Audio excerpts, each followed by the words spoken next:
Do you have to be a painter to be an artist? No. So what if we started thinking of ourselves as artists and the work that we do as artists because we want to connect, we want to inspire, we want to change lives? How would life be different for us, and how would our careers be different if we started regarding the work that we do as art? By the way, I've never met an artist, whether it's a visual artist, a dancer, a singer, an actor. I have never, ever, ever met an artist who hates their work. Ever. And yet there are those of us, and I don't really think that people in this room hate their work because we are one step ahead because we are working to serve others, but there are those people who hate their work. If we could find within ourselves and within our jobs something that we feel is our special art with what we do, we automatically feel better about what we do, and it automatically becomes about inspiring other people. And expect things to go wrong. That's the other thing. If we would stop expecting things to be perfect and start expecting the obstacles to come, then we're ready for them. I say to actors that I work with, I say, a lot of times in the same way that we did the exercise of raise your hands, they'll be learning a dance and they're giving me arms like this. And I'm like, okay, why are you giving me wimpy arms? Wimpy expressions are going to get a wimpy reaction off your audience. Whatever you put out, you're going to get back. So if you want something big back, if you want impact back from your students and the people you work with, give them more. Be dynamic. Fight dragons, not lizards. I'm a big believer, too, that we can really do anything we want. It sounds so naive, but with all the technology and all the information that's out there, now more than ever, you actually can do anything you want. Chances are you just don't want to. Because it's too hard, right?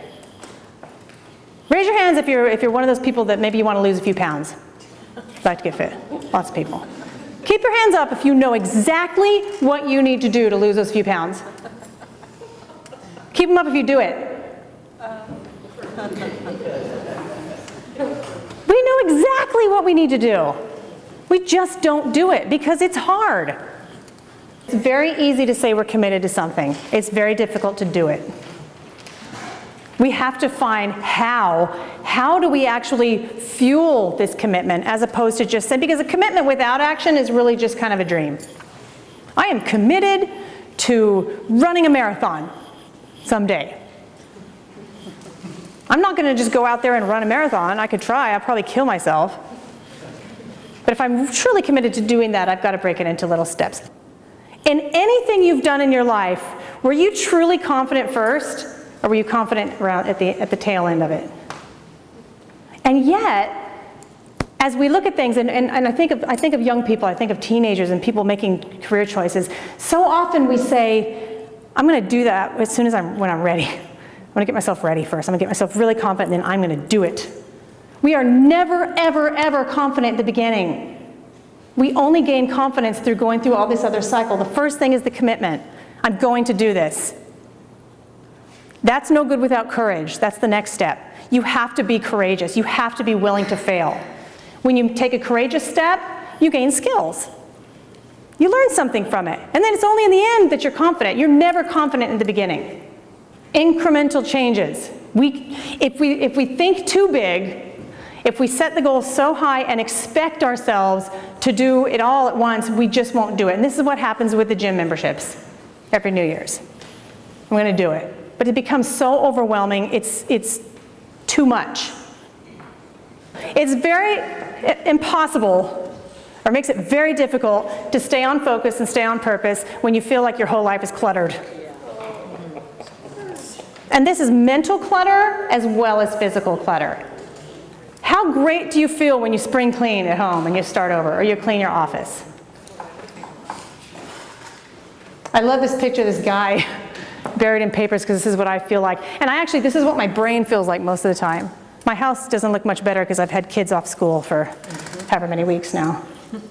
My kids are slobs, by the way. I don't know what I've done wrong. Purge. It will give you so much more space in your mind and so much more energy.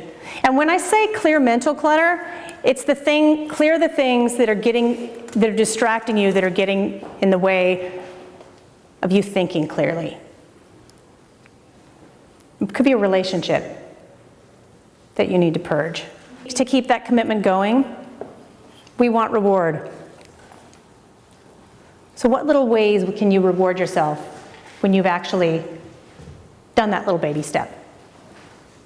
I love making lists because I love checking off that list. The reward I get from just doing a check. Did it.